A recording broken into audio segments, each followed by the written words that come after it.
All right, talking some college football with Paul Stone at Paul Stone Sports here this week on Sports Bettor's Paradise on the BetRivers YouTube channel.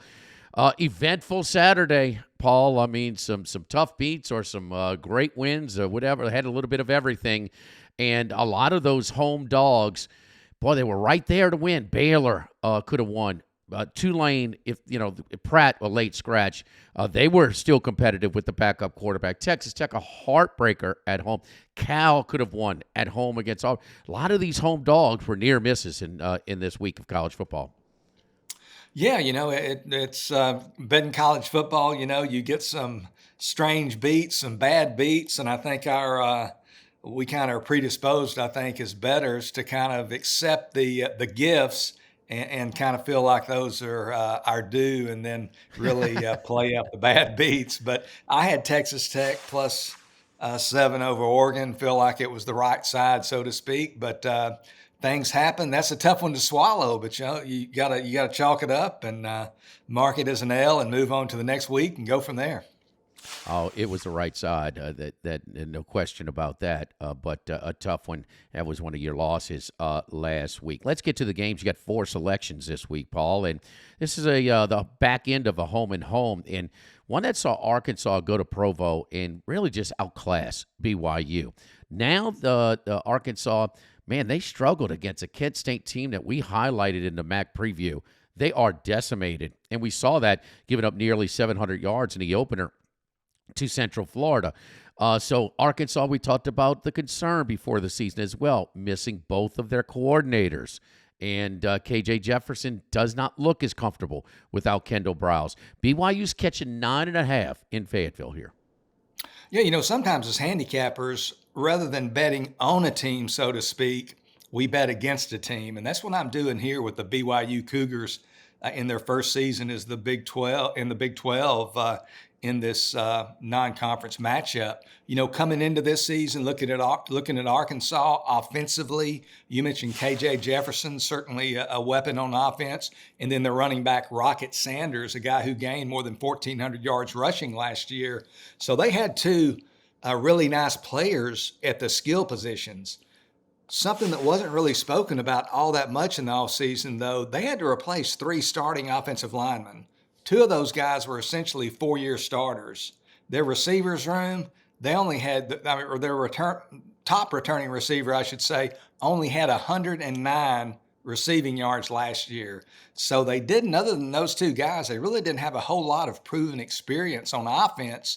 You going up against Kent State, only 7 starters, I believe, total returning. Everybody who keeps power ratings, including myself, had Kent State probably in the bottom 3 teams of the 133 FBS teams.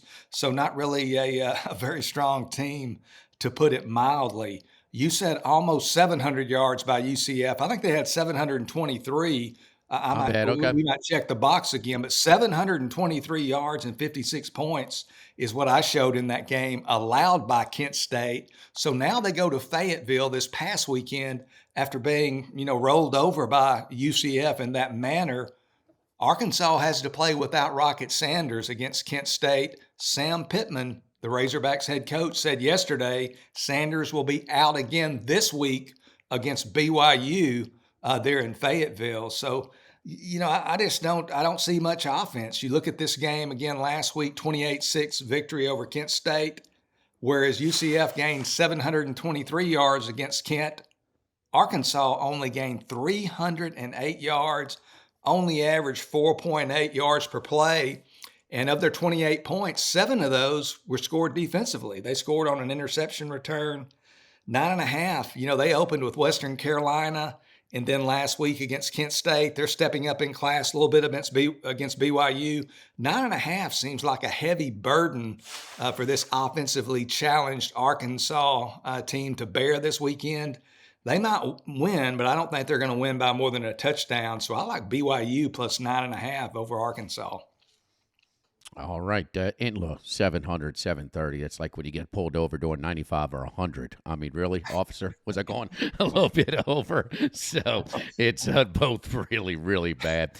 Louisiana Tech at home in Ruston, 4.5 over North Texas.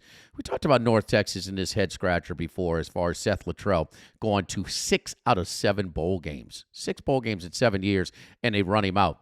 Well, they wanted a more exciting offense. Well, they got it on both sides. You got to tell those administrators, you got to play defense as well. How bad is this North Texas defense, Paul? I'll tell you, it's awfully bad. I mean, like you said, Luttrell out of town, and they bring in a first-year head coach in Eric Morris, a guy who played wide receiver at Texas Tech in the mid-2000s. Last year was the offensive coordinator at Washington State. Before that, had some success as head coach at FCS Incarnate Word. But man, that defense is it's only 2 games, but against Cal and Florida International, the Mean Green outscored 104-60. They allow 1,183 yards in those 2 games, 7.3 yards per play. And I like to use Florida International as really the example to show just how bad North Texas has been defensively in its first 2 games. This is a Florida International team that last year their schedule was ranked 126th out of 131 FBS teams. They only averaged 17 points and 319 yards against that schedule. This season, they didn't look like they're going to be any better offensively, and in their first 2 games, they weren't. They played Louisiana Tech and FCS Maine. In those 2 games, before playing North Texas, they scored a grand total of 31 points, gained a grand total of 487 yards. So they appeared to be maybe even worse offensively this season did Florida International. Then they go up against North Texas, 46 points, 514 yards, 7.7 yards per play. They beat the Mean Green 46-39. First time or the most points rather scored by Florida International against a FBS team since the middle of 2019. This North Texas defense is just really bad. I think transfer quarterback Hank Bachmeier in Louisiana Tech puts up 40 or so against North Texas. I made this game actually -10, so I think it's a little light at 4.5. Take Louisiana Tech -4.5 over North Texas. Yeah, it's an oddity that both of these teams have a common opponent already. And that Florida International Louisiana Tech game, remember that was such that was a misleading box score. Or misleading final score. That box score showed you that they should have won by about 3 or 4 touchdowns, and they won on the last minute of the game by 5. So we'll take another 5-point win there in Ruston again. North Texas trying to find themselves on that defensive end. And, of course, Auburn's got better players than North Texas, but Cal could not do anything offensively late Saturday night against Auburn at home as well. All right, Wake Forest, one of the weather delay games, but against Vanderbilt, they get the win. Now one of these odd little games are going to travel to Norfolk to take on Old Dominion. Demon Deacons here post Sam Hartman era, -14 on the road. Yeah, first of all, as we know, there are no absolutes in handicapping college football. But one angle that I like to employ, especially when other factors are present, is betting against a weaker team off of a straight-up victory. And especially even more so if that victorious team was the betting underdog the previous week when they won, and now they're the betting underdog again this week. And Old Dominion fits that bill this week as a go-against team. They're home against Wake Forest, hosting an ACC opponent. Obviously a big deal there in Norfolk. Old Dominion, again, coming off a 38-31 victory over Louisiana, or the artist formerly known as Louisiana Lafayette. They defeated the Raging Cajuns as a 6-point home underdog. Now they find themselves catching 14 at home against Wake Forest, again, of the Atlantic Coast Conference. Not to belittle last week's victory, but I believe it speaks more to this season's Louisiana squad than it does to any substantial improvement made by Old Dominion.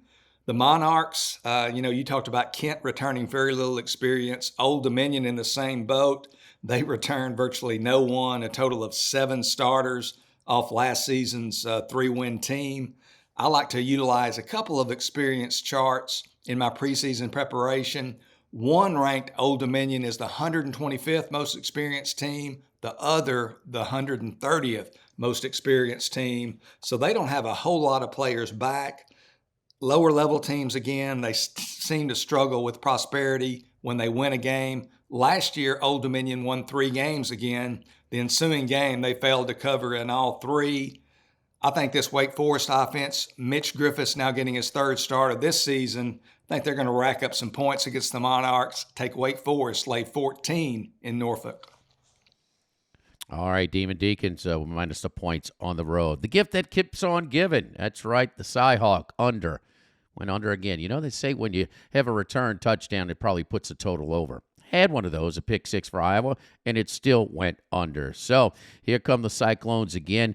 2.5, 44.5 at Ohio. A rare trip to a MAC venue here.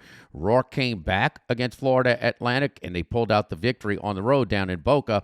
Now Iowa State 2.5. The total is what you're interested in, Paul, is at 44.5. First of all, Jimmy, I'll start this off with kind of a disclaimer. And like you mentioned last week, the game Iowa State goes under the closing total of about 36, despite a defensive touchdown, which is kind of a rarity. In college football games, the disclaimer being in college football games, points can be scored in a variety of unexpected ways. So sometimes you can have a game with a low total like this one that has virtually no yards and the game can go over. So I'm going to put that little disclaimer out there that sometimes you have a glaring lack of offense and it still goes over. But this is just this is going to be a streak like this, and I'm going to mention some numbers. A streak like this is only going to end once. So oftentimes I'll ride those streaks until they do indeed end. In some of the data that I've gathered involving these two teams, first of all, they've played 5 games this season between the two of them. All 5 have gone under. All 5 have had fewer than 40 points scored. The games have averaged only 33.8 points per game. The betting scandal that rocked the Iowa State athletic program, it saw 6 current Cyclones suspended, all but one of those for the entire season. And the reason I bring that up is those suspensions primarily affected their offense. They lost their starting quarterback to suspension, their starting running back, and 2 offensive linemen, one of whom was expected to be a starter. They didn't have a whole lot of personnel to give up to begin with on offense. Only averaged 18.2 points per game last year against FBS opponents. That was with a big-time receiver in Xavier Hutchinson. So they didn't really have any weapons to begin with. And then this season, in splitting their first 2 games against FCS Northern Iowa, and then last week, as we mentioned, against rival Iowa, the Cyclones failed to exceed 290 total yards offense in either of those games. So they're extremely offensively challenged, but they are still playing really strong defense under Matt Campbell. In their last 39 games, dating back to the start of the 2020 season, Iowa State has only given up an average of 20.4 points per game. And obviously in the Big 12, they faced, in those last 3 seasons plus, they faced some pretty good offenses in the Big 12, only allowing 20.4. Ohio, of the MAC, kind of traditionally the last few years, known more as a offensive team, but they've really played some pretty good defense. Again, not against great opponents, but they've played pretty good defense to this point. I'm just going to keep on taking the under train until it fails me. Iowa State, Ohio in Athens, under 44.5. Talking about adjusting lines, and no line has been adjusted more than the Colorado Buffaloes for obvious reasons. But, at BetRivers, we're even looking at those look-ahead lines. They have a September 30th number out in with the USC-Colorado game. The total, 73. I think it's a little light. Right there. I thought it was going to be around the 8-0 number. We will see. Of course, Nebraska forcing that defense and very little offense, forcing that game to go way below the total. But I think when USC is an over machine in Colorado, just something to look at. That along with the squares, man. Hey, a great promo at BetRivers right now with our squares program. Went up to $10,000 in free play. Look for the squares icon on your BetRivers menu. Usually pops up right out the chute. So our squares promo, a great way to cash in some for very small play, just a $10 play right now at BetRivers. For Paul Stone, we do it each and every week. His top 3 to 5 best bets of the week in college football right here on the Sports Bettor's Paradise on the BetRivers Network.